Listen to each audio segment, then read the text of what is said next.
Live দিচ্ছি। সুন্নি জোটের শীর্ষ নেতৃত্বের মধ্যে আমাদের মাঝে উপস্থিত আছেন সুন্নি জোটের অন্যতম দল ইসলামিক ফ্রন্ট বাংলাদেশের সম্মানিত মহাসচিব অধ্যক্ষ আল্লামা জয়নুল আবদিন জুবাইর, সুন্নি জোটের অন্যতম দল বাংলাদেশ সুপ্রিম কোর্ট পার্টির অতিরিক্ত মহাসচিব জনাব আসলাম হোসাইন, আমাদের মাঝে বাংলাদেশ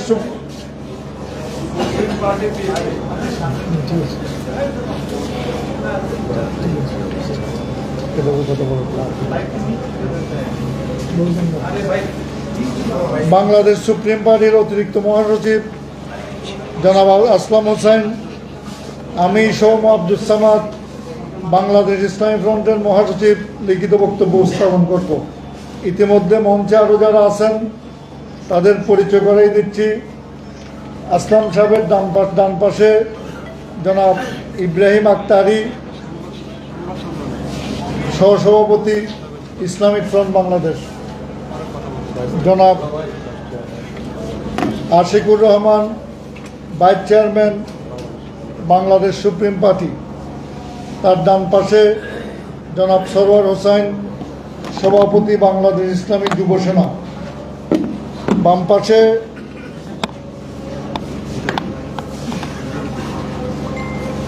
জনাব আল্লামা হিলালি সাহেব সাংগঠনিক সম্পাদক যুগ্ম মহাসচিব ইসলামিক ফ্রন্ট বাংলাদেশ,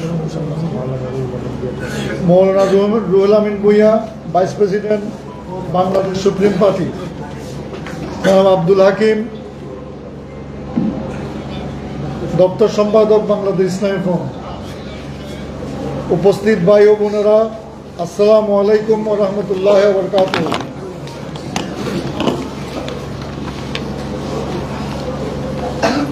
সুন্নি মতাদর্শের তিনটি রাজনৈতিক দলের সমন্বয়ে গঠিত বৃহত্তর সুন্নি জোটের উদ্যোগে আহত আজকের এই সংবাদ সম্মেলনে উপস্থিত নেতৃবৃন্দ, সম্মানিত সাংবাদিক ভাই ও বোনেরা, আসসালামু আলাইকুম ওয়া রাহমাতুল্লাহি ওয়া বারাকাতুহু।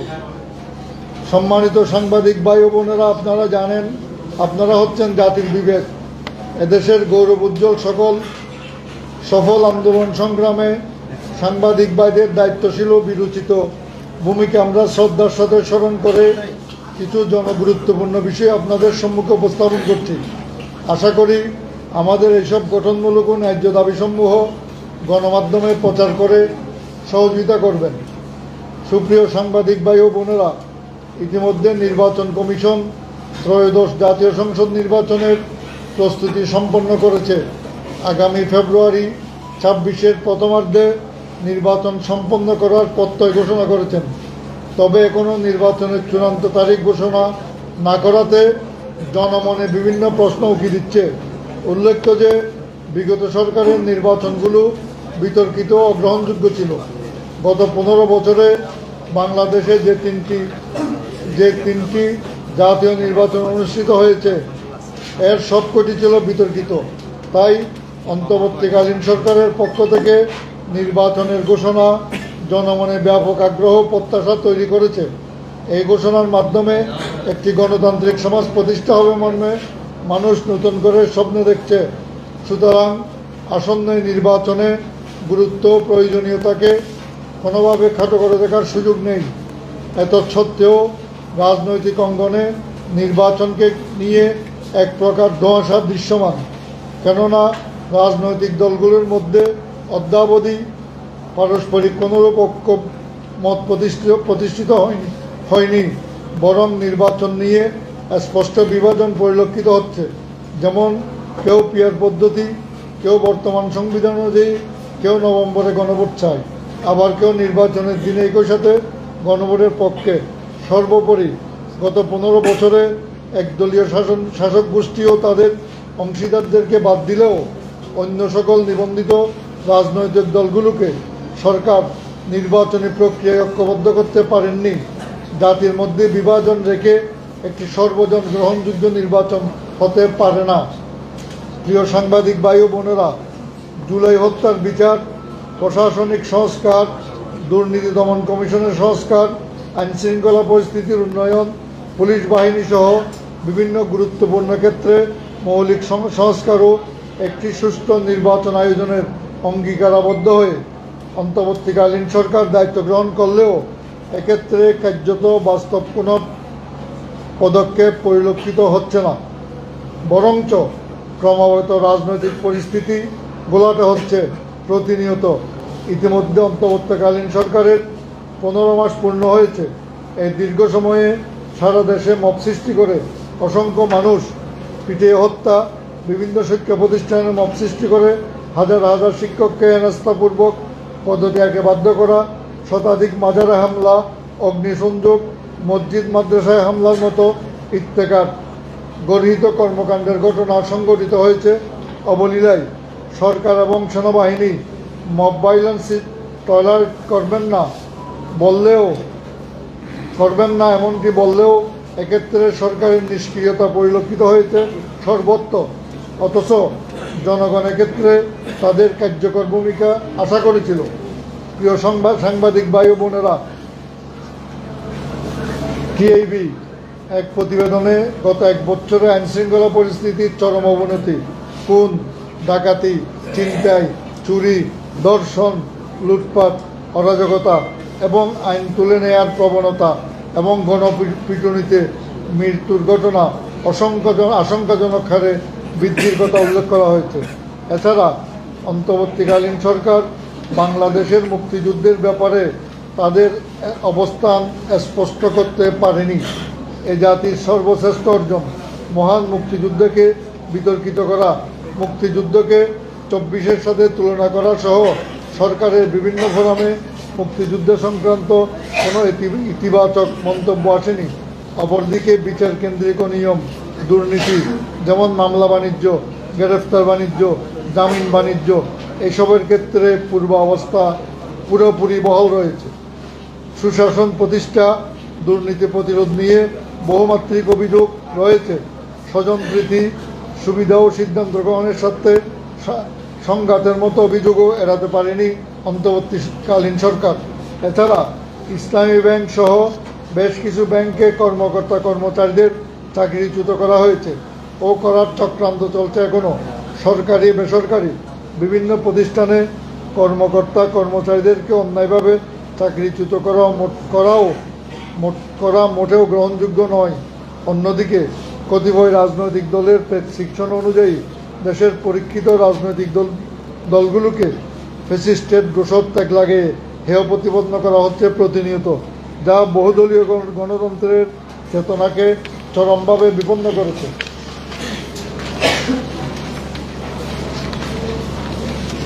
অতএব এই মুহূর্তে সরকারের উচিত দ্রুত নির্বাচনের আয়োজনের মধ্য দিয়ে নির্বাচিত জনপ্রতিনিধিদের হাতে ক্ষমতা হস্তান্তর করা। নির্বাচনের দিনক্ষণ ঘোষণা না হওয়ায় নির্বাচন নিয়ে অস্পষ্টতা, বিভ্রান্তি ও প্রয়োজনীয় বিতর্কের জন্ম দিচ্ছে। এতে রাজনৈতিক দলগুলোর সাথে সরকারের এক ধরনের অনাকাঙ্ক্ষিত দূরত্ব তৈরি হচ্ছে। এছাড়া নির্বাচন কমিশনে নিবন্ধিত 50টি দলের মধ্যে হাতে গোনা কয়েকটি দল নিয়ে বৈঠক পরামর্শ করলেও নিবন্ধিত অনেক দলকে উপেক্ষা করেছে অন্তর্বর্তীকালীন সরকার। এমনকি অনেক অনিবন্ধিত অরাজনৈতিক দলকে প্রাধান্য দেওয়া হয়েছে রাষ্ট্রের বিভিন্ন গুরুত্বপূর্ণ বৈঠকে। প্রতিহিংসা পরায়ণ হয়ে কতিপয় সুবিধাবাদী গোষ্ঠীর প্রেসক্রিপশন অনুযায়ী অনেক নিবন্ধিত পরীক্ষিত রাজনৈতিক দলকে ফ্যাসিস্টের দোষর ট্যাগ লাগিয়ে অপেক্ষা রাখার চেষ্টা করা হচ্ছে প্রতিনিয়ত, যে কারণে অন্তর্বর্তীকালীন সরকার নিরপেক্ষতা হারানো ছাড়াও অসংখ্য রাজনৈতিক দলের সাথে তাদের দূরত্ব দিন দিন বৃদ্ধি পেয়েছে। অন্তর্বর্তীকালীন সরকার যেহেতু নির্দিষ্ট কোনো রাজনৈতিক এজেন্ডা থাকার কথা নয়, তাই নির্বাচন নিয়ে দোয়াশা অব্যাহত রাখারও সুযোগ নেই।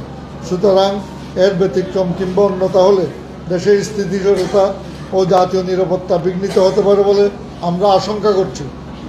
প্রিয় সাংবাদিক ভাই ও বোনেরা, গণমাধ্যম সূত্রে জানা যায় গত 1 বছরে বেকারত্ব বৃদ্ধি পেয়েছে 1,60,000-এর বেশি, যাদের সিংহভাগই উচ্চশিক্ষিত। 353টি কারখানা বন্ধ হয়ে গেছে, যেখান থেকে আরও নতুন করে বেকার হয়েছে 1,20,000 শ্রমিক। বাংলাদেশ ব্যাংকের তথ্য অনুযায়ী মার্চ 2025 থেকে জুন 2025 পর্যন্ত 4 মাসে বৈদেশিক ঋণ বেড়েছে $7.35 মিলিয়ন, যার অধিকাংশই গেছে সরকারি হাতে।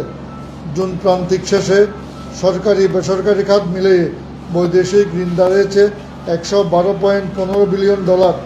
কর্মসংস্থান তো নেই, উল্টো অসংখ্য কর্মজীবীকে বেকারত্ব বরণ করতে হচ্ছে।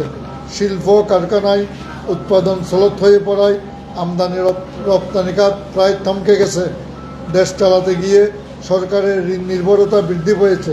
সরকার বিদেশ থেকে ঋণ আনতে পারলেও বিনিয়োগ আনতে পারছে না, কারণ বিদেশি বিনিয়োগকারীরা নির্বাচিত সরকারের নিকট বিনিয়োগ করতে স্বাচ্ছন্দ্য বোধ করে।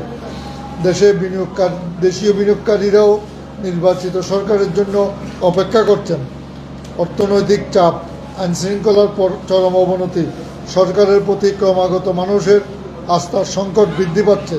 তাই অর্থনীতি গতিশীলতা করতে এই অবস্থায় নির্বাচন দেওয়া ছাড়া আর কোনো পথ খোলা নাই। উন্নয়ন সহযোগী দেশ, সংস্থা, দেশের ব্যবসায়ী মহল প্রায় সকল পক্ষেই দেশে দ্রুত নির্বাচনের তাগিদ অব্যাহত রেখেছেন। আমরা আশঙ্কা করছি প্রস্তাবিত ফেব্রুয়ারির প্রথমার্ধে নির্বাচনও আরেকটি বিতর্কিত নির্বাচনে পরিণত হতে পারে, নাকি জাতি একটি সুস্থ নির্বাচন থেকে বঞ্চিত হচ্ছে। কেননা ইতিমধ্যে জুলাই সনদের বিশ্বস্ততা নিয়ে অংশীজনের মধ্যে বিরাট বিভাজন দেখা দিয়েছে। ফলে জুলাই সনদ বাস্তবায়নও অনিশ্চয়তার মুখে পড়েছে। এখনও পরিস্থিতি থেকে উত্তরণের জন্য বৃহত্তর সুন্নি জোট নিম্নের দাবিসমূহ উপস্থাপন করছে। 1. নির্বাচন কমিশন ঘোষিত সময়ে নির্বাচনের আয়োজন করা। জাতীয় সংসদ নির্বাচনের সাথে একই দিনে গণভোটের আয়োজন করা। রাষ্ট্রীয় যে কোনো বৈঠকে সকল নিবন্ধিত রাজনৈতিক দলের উপস্থিতি নিশ্চিত করা। নির্বাচনের পূর্বে অবৈধ অস্ত্র উদ্ধারে কম্বিং অপারেশন পরিচালনা করা। দুর্নীতিবাজ, কালো টাকার মালিক, অর্থ পাচারকারী, আদালতে দণ্ডিত ব্যক্তিদেরকে নির্বাচন অযোগ্য ঘোষণা করা। জুলাই হত্যাকাণ্ডের সুস্পষ্ট বিচার নিশ্চিত করা।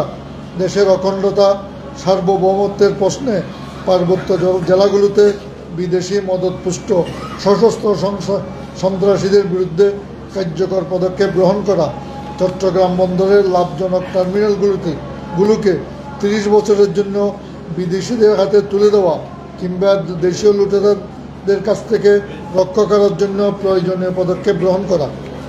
জাতির সার্বভৌমত্বের স্বার্থে সন্ত্রাসী আরকান আর্মির প্রয়োজনে যে কোনো প্রকার করিডোর না দেয়া। মাজার, খানকা, দরবার, ধর্মীয় নেতাদের নিরাপত্তা নিশ্চিতে আইনগত পদক্ষেপ গ্রহণ করা। মুক্তিযোদ্ধাদের মর্যাদা রক্ষা, মহান স্বাধীনতার ইতিহাস সংরক্ষণ করা। গণমাধ্যমের স্বাধীনতা, সাংবাদিকদের নিরাপত্তা নিশ্চিত করা। নির্বাচনকালীন প্রশাসনকে পরিপূর্ণ দলনিরপেক্ষভাবে পুনর্গঠন করা। উপরোক্ত দাবিসমূহ বাস্তবায়ন নিমিত্তে আমরা জনমত গঠনের লক্ষ্যে বৃহত্তর সুন্নি জোট সারা দেশে নিম্নোক্ত কর্মসূচি ঘোষণা করছে। আংশিক 15 নভেম্বর 25 চট্টগ্রামে জনসভা, 22 নভেম্বর 25 নারায়ণগঞ্জে জনসভা, 29 নভেম্বর 25 কুমিল্লাতে জনসভা, 6 ডিসেম্বর হবিগঞ্জে জনসভা, 20 ডিসেম্বর 25 ঢাকা সরোয়ার্দী উদ্যানে মহাসমাবেশের আয়োজন করা। ধন্যবাদ সবাইকে। সোম আব্দুল সামাদ, সম্মিলিত সুন্নি জোটের পক্ষে সোম আব্দুল সামাদ, মহাসচিব বাংলাদেশ ইসলামী ফ্রন্ট, অধ্যক্ষ জয়নুল আবদিন জুবাই, মহাসচিব ইসলামিক ফ্রন্ট বাংলাদেশ মোহাম্মদ আসলাম হোসেন, অতিরিক্ত মহাসচিব বাংলাদেশ সুপ্রিম পার্টি। ধন্যবাদ সবাইকে। আসসালামু আলাইকুম রহমতুল্লাহ। আমি বাইরে কাজ করি। আপনারা যদি জিজ্ঞেস করার থাকে জিজ্ঞেস করতে পারেন আল্লামা জয়নুল আবদিন জুবাই সাহেব এবং আসলাম সাহেব।